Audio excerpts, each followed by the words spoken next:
So hi, this is Vatsal from PySpiders Rajajinagar. So one of our students got placed in a company and he is going to share his experience. Hi, I'm SHASHSNK. I'm from PySpiders. So I have completed my, I have joined PySpiders in the year of 2023 in the month of March.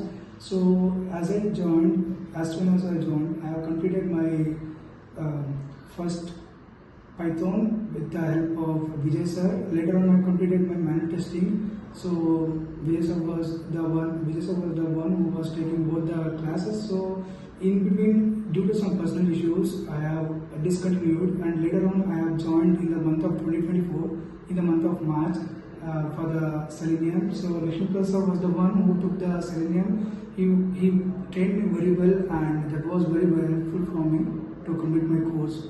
So which are the activities you put to crack interviews? So attending the active and taking the trainings when we have doubts. So there were only